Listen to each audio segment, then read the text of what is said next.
My dear respected elders, brothers, dear listeners, Subhanallah, in the battle of Jamal, Sayyidina Zubair and Sayyidina Talha radiallahu ta'ala anhu, when they came forth, they found that Sayyidina Ali radiallahu anhu came and spoke to them. He said to Sayyidina Zubair radiallahu anhu, "O Zubair, was it not that one day myself and yourself, we were having a little bit of an argument, and Rasulullah sallallahu alayhi wasallam told you, O Zubair, a day will come that you will be on the wrong side." And Zubair radiallahu anhu said, "Yes, I never think about it at that way, but now that you are reminding me, it comes to mind." So Ali radiallahu anhu says, "Don't you think that us standing with our armies against each other, it was referred to by Rasulullah sallallahu alayhi wasallam?" And then furthermore, Nabi Kareem sallallahu alayhi wasallam said about Sayyidina Ammar radiallahu anhu that the rebel group will kill him. So he said, "Is Ammar on your group or my group?" He said, "Ammar is with you." So he said, "That makes you the rebel." So that's why ponder over the words of Rasulullah sallallahu alaihi wasallam. It is said that Subhanallah, Sayyidina Zubair radiallahu anhu after this took a back step, and Sayyidina Talha radiallahu anhu also became bewildered and realized that we want to retribute the blood of Uthman, but Subhanallah, are we doing it in the right way? So Subhanallah, they both took a bit of a back step, and the Banu Umayyah and Syrian tribes and clans that were there did not appreciate that, because they were using Sayyidina Talha and Sayyidina Zubair as their tools to wield the power. So Subhanallah, the Banu Umayyah themselves, one of them let out a spear into the leg of Sayyidina Talha radiallahu ta'ala anhu, and later on Sayyidina Talha radiallahu ta'ala anhu, he went and he was Subhanallah standing and the pain was unbearable, and then he said, "I could have used this power and this fervor to actually go in the path of Allah and fight the real enemy of Islam." Sayyidina Zubair radiallahu ta'ala anhu, on the other hand, he was going side on the mountain, and one of the rebels came by him, and Subhanallah, Sayyidina Zubair radiallahu anhu immediately prepared himself that, "Who's this person?" He said, "I want to pray with you. You're making salah, I want to pray with you." So he trusted him and he got down to make wudu, and this man attacked Sayyidina Zubair radiallahu anhu and killed him. So Sayyidina Zubair radiallahu anhu passed away. This man then came to Ali radiallahu anhu and thought that Ali radiallahu anhu would get glad and happy that he killed Sayyidina Zubair. And Subhanallah, he brought the sword of Zubair to Ali radiallahu anhu's tent, and he asked permission. So when he was asked, "Who are you?" he said, "I am the killer of Zubair. I came to give the glad tidings to Ali radiallahu anhu." Ali radiallahu anhu said, "Bashir qatil Zubair bin nar." I heard this. The Prophet sallallahu alaihi wasallam, Nabi sallallahu alaihi wasallam said, "Give glad tidings to the killer of Zubair that he will be in the fire of Jahannam." And then he took the sword of Sayyidina Zubair radiallahu anhu and he marveled at it and he said, "Kam dafa'a hadha an Rasulillah." How much did this sword not ward away harm from the face of Rasulullah sallallahu alaihi wasallam? So it was not the Sahaba pitted against one another. It was these rebels in between both sides that was creating this, Subhanallah, unfavorable situation. Anyway, my beloved, Subhanallah, Sayyidina Ali radiallahu anhu now marches to Syria.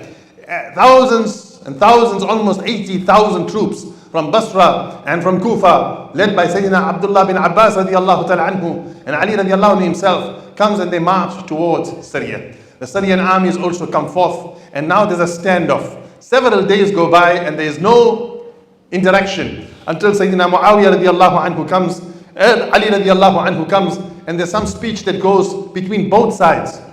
If you really see on both sides, I've been reading extensively on the matter, we find that Ali radiallahu anhu wanted a solution, and Muawiyah radiallahu anhu also wanted a solution. The people in between were making the trouble. If you see Habib bin Maslama, for example, he comes to Ali radiallahu anhu and he says to Ali, "You know what? You killed Uthman radiallahu anhu." So why would Ali radiallahu anhu want a peace deal when he's being blamed that he killed Uthman radiallahu anhu? On the other hand, Subhanallah, we find other people saying straight to Muawiyah radiallahu ta'ala anhu that you delayed your troops to come to Medina to save Uthman because you wanted the Khilafah. So you see the people in between there that were going, and the emissaries that were trying to actually make the peace, they were throwing more fuel on the fire and they were making more trouble than anything else. Subhanallah. Then finally, there were skirmishes in between both parties, and it was not just happening. And then again, for the last time, they tried peaceful talks between Sayyidina Muawiyah and Sayyidina Ali radiallahu anhu. But I think the biggest fault here was that they never met in person. And the month of Muharram came in. And in Muharram, it is haram to attack. So out of peace, for 1 month, both stalled. Imagine one entire month, adhan is going here, and adhan is going here. And both sides, both parties are reading salah, and they're making ta'aleem, and they're teaching each other, and they are waiting for a month to pass to make this a decisive matter. After 1 month, it was, subhanallah, the month of Safar, and they decided to resume. And this time now, the fighting became very, very severe. 30 hours of non-stop fighting. 30 hours. The first of Safar was the bloodiest day. 30 hours of intense fighting took the lives of 60 to 70,000 Muslims.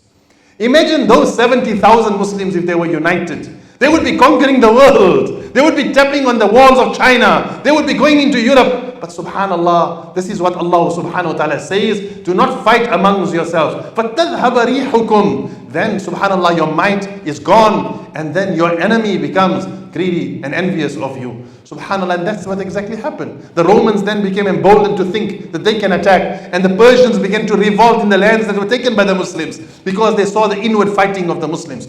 But anyway, subhanallah, Sayyidina Ali radiallahu anhu dashed forth one night in the middle of the battle. He cut through. He was a very, very courageous man. And he came right up to the tent of Muawiyah radiallahu anhu. And he screamed out and he said, "Oh Muawiyah, come out and duel me. Why allow our soldiers to die in the thousands? Me and you, one on one. And if I kill you or you kill me, and it's solved. If I kill you, then I am the Khalif. And if you kill me, you the Khalif."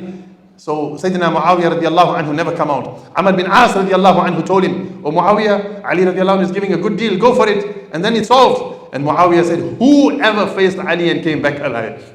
Whoever faced Ali and came back alive? Ali is al-Haydar, is the lion. No one can face him." So subhanallah, anyway, thereafter Ali radiallahu anhu came back. When the Ali radiallahu anhu's side was on the more overpowering side, Sayyidina Amr bin As radiallahu anhu, he said to Sayyidina Muawiyah radiallahu anhu, "Enough lives lost, and we are actually on the losing side. Why don't you extend the hand to ask Ali radiallahu anhu for peace?" So they sent one man with the Quran-e-Kareem to Ali radiallahu anhu and said, "We want to come on this, the Quran." Just one person. So Ali radiallahu anhu, when he seen this, he stopped and he said, "If the Quran comes between us, how can we then attack?" However, you must understand that Ali radiallahu anhu was propped up, and there were many of the Khawarij, those who were part of the rebels and those whom they believe that they don't have to follow any Khalif. They follow Allah and His Rasul sallallahu alaihi wasallam directly. They meant so, but it was kalimatul haq urida bihil batil. They were using this in disguise to get whatever they wanted to directly. So subhanallah, they came. And they were against the idea that Ali radiallahu anhu signs a peace treaty. And they said, "We are almost winning the battle. Now why retract?" But Ali radiallahu anhu said, "Even one more Muslim's life can be saved. We're not fighting for our own selves. We're fighting to attain the truth. And if that can be attained through peace, why not?" So now he has a splinter group within himself, and his own army turns against him. And then subhanallah, anyway, they speak and the peace talks goes forth. And Sayyidina Muawiyah radiallahu anhu said, why don't you appoint one person from your side, and I appoint one person from my side, and these two people, let's leave them for 6 months. Both the armies go their way. You go back to Kufa, I go back to Syria. And then these two people will take 6 months to decide, according to the Quran-e-Kareem, what's the solution of this big conflict that has happened. And whatever these two people decide, it will be binding on both parties. So subhanallah, at this moment in time, Ali radiallahu anhu said, that's a fair ask. If they are going to see through the Quran and Sunnah, then why not? That's what we want. And both these giants then took a back step. Who are they going to choose as the arbitrators? Sayyidina Muawiyah radiallahu anhu said, from our side, Amr bin As radiallahu anhu.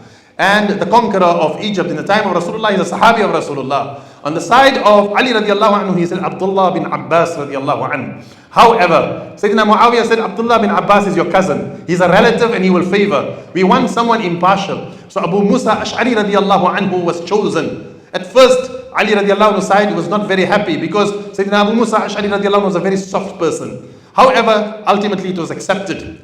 Then both parties went their ways. Muawiyah radiallahu anhu went back to Syria. Then Ali radiallahu anhu went back to Kufa. But he dealt with a bigger problem now, was the Khawarij, those people who broke away from his army and were upset with him. Why did he withdraw and why did he not win the fight? And they made a lot of problems for him. Ultimately, he tried to pacify them. He sent several people, but every time he sent a messenger to them to pacify their concerns, they killed the messenger of Ali radiallahu anhu. And subhanallah, one after the other they were killed until Ali radiallahu anhu himself went and he sent few messengers. Not only the messengers were killed, but the women folk and the children of these messengers were also killed.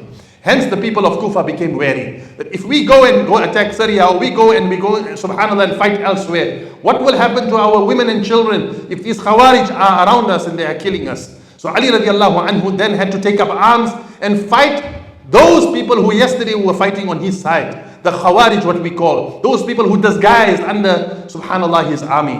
And Sayyidina Ali radiallahu anhu met them in Nahwand. And that is where, subhanallah, a decisive battle took place. Ali radiallahu anhu defeated them, but 9 of them escaped. And they went in the far corners of the world and replayed what happened to Sayyidina Uthman radiallahu anhu. They got small groups everywhere and edged the people against Sayyidina Ali radiallahu anhu, which was going to lead to his ending, unfortunately. In the meantime, 6 months go by. Ali radiallahu anhu sends Abdullah bin Abbas radiallahu anhu to a place called Adruh, which is between Damascus and Kufa. And Sayyidina Muawiyah radiallahu anhu sends Amr bin As radiallahu anhu. Abu Musa Ash'ari radiallahu anhu comes. Great Sahaba like Sa'ad bin Abi Waqqas comes. Sayyidina Abdullah bin Umar comes from Medina Munawwara. Many Sahaba are there and talks take place. Now I just want to set history correct. If you see certain riwayat from certain history books were penned by the Rawafid and the Shia, they unfortunately take Sayyidina Ali radiallahu anhu's part and subhanallah are very derogatory to Sayyidina Muawiyah radiallahu ta'ala anhu. This is incorrect. We need to see history from the correct lens. Yes, we do believe that Ali radiallahu anhu was more correct. And we understand that Ali radiallahu anhu was the Khalif of the time and he should be respected and listened to. But at no juncture does any Muslim feel that Sayyidina Muawiyah radiallahu anhu done wrong, or he was, subhanallah, he should be disrespected at any given time. Muawiyah radiallahu anhu is the brother-in-law of the Prophet sallallahu alaihi wasallam. Muawiyah radiallahu anhu wrote wahi for Rasulullah sallallahu alaihi wasallam. If I doubt the iman of Muawiyah, then I'm doubting my Quran, because the Prophet trusted him to write the Quran that me and you read. Muawiyah radiallahu anhu was a great personality which is undermined because of the historians, unfortunately. In actual fact, the Romans at that time wrote to Muawiyah radiallahu anhu, stating to him, "O Muawiyah, we heard that Ali is fighting you. We are happy to send an army to help you and we will crush Ali." And Sayyidina Muawiyah radiallahu anhu wrote a letter back to the Roman king of the time, "Ya kalb al-Rum, oh you Roman dog." However, we Muslims, it's our inward fighting. Why are you getting green in envy? If you attack Ali, I will be the first soldier under the flag of Ali to come and attack you. They never allowed, subhanallah, they had respect deep in their hearts. Sayyidina Dirar radiallahu anhu says that one day I came to Ali, Sayyidina Muawiyah radiallahu anhu. He looked at me and he said, "Sifli Aliyah, give me a description of Ali radiallahu anhu." So I went in detail and I began explaining the beautiful characteristics of Ali. When I looked up, I saw, subhanallah, the tears rolling down the cheeks of Muawiyah. He said, "Sadaqta wallah, you've spoken the truth. Kadhalika kana Abul Hasan." Not only now, from the time of Rasulullah, this was the beauty, the piety, the taqwa and the courage of Sayyidina Ali radiallahu ta'ala anhu. Sayyidina Abu Hurairah radiallahu anhu, he would fight on the side of Ali radiallahu anhu. But at night, mashallah, iftar time, he would come and sit on Muawiyah's dastarkhan and eat food. So Muawiyah said, "Whole day you fight against me. In the night you come and eat by me." He said, "What can I do? The haqq is with Ali, but the food is more tasty this side." This was the Sahaba, subhanallah. They were fighting for the truth which they felt that they had to achieve.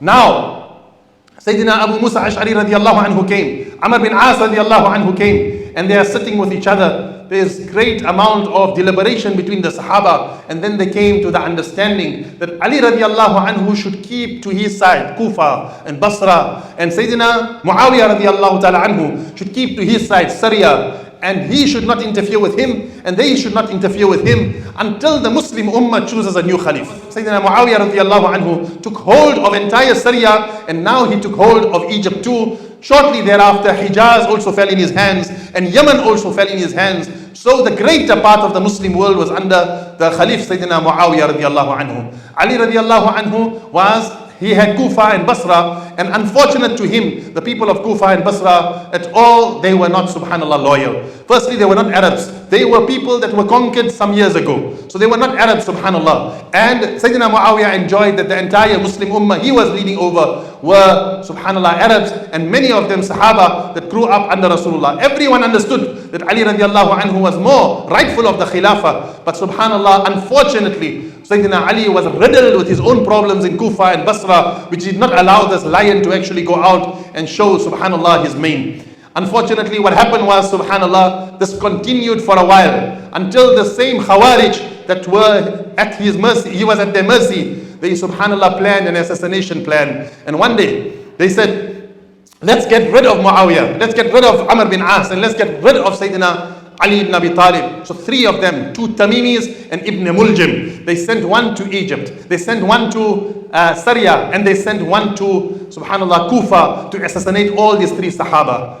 At the same day, on the 16th day of Ramadan, was the day that they chose to assassinate Sayyidina Ali radiallahu anhu, Sayyidina Amr bin As, and Sayyidina Muawiyah radiallahu anhu. They all set out. The one that came and he tried to, subhanallah, strike Muawiyah radiallahu anhu, he hit him and his intention was the stomach. But Muawiyah radiallahu anhu's hand came in the way in the Fajr prayer and he cut the arm of Sayyidina Muawiyah. So Sayyidina Muawiyah radiallahu ta'ala anhu was able, alhamdulillah, to get better and live through the situation. And the man was taken care of. The other one went to Egypt and on the same day he attacked.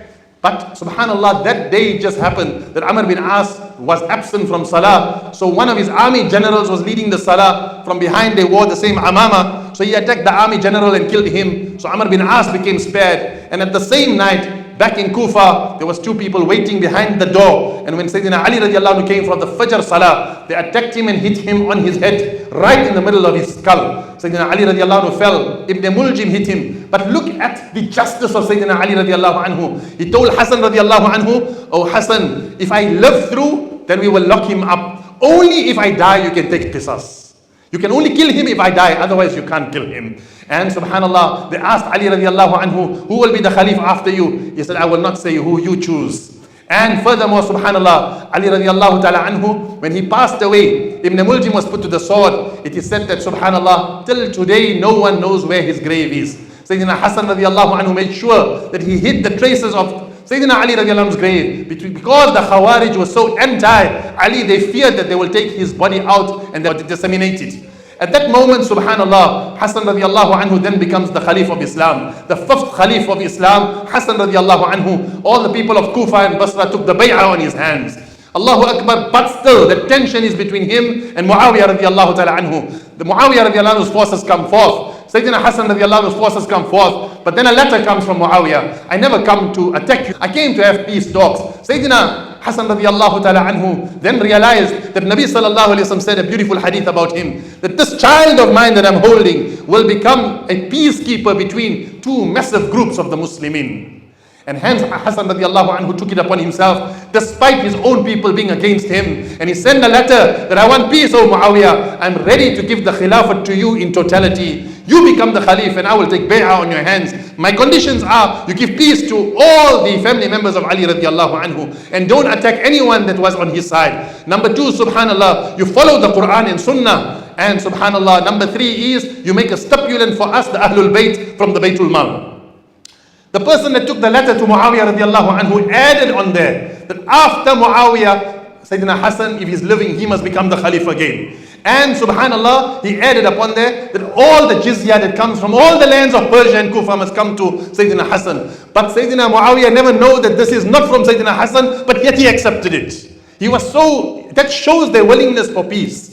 And subhanallah, when Sayyidina Hassan learned about the extra conditions, he said, "No, I will not accept this. I do not want to be the Khalif. If I wanted to be the Khalif, then I will not give it up. I give it up in totality so the Muslims can have peace." Muawiyah radiallahu ta'ala anhu really cherished this. And he said great glowing things of Sayyidina Hassan radiallahu anhu. Then Hassan radiallahu ta'ala anhu devoted his life to piety, to taqwa and ibadah. And subhanallah, he made 25 hajj walking without a camel. On his foot, he walked and he made hajj. The grandson of Rasulullah sallallahu alayhi wa sallam. Sayyidina Hassan radiallahu anhu was also poisoned. They also poisoned him. And subhanallah, he's buried today in Jannatul Baqi next to his mother Fatimatul Zahra radiallahu anha. These Sahaba had to go through so much and go through so much pain because of the inward fighting. And that shows we don't have one enemy. One is our external enemy that till Sayyidina Umar they fought. And then one is the internal enemy that broke the entire ummah. May Allah Ta'ala grant us tawfiq and grant us safety from both our enemies.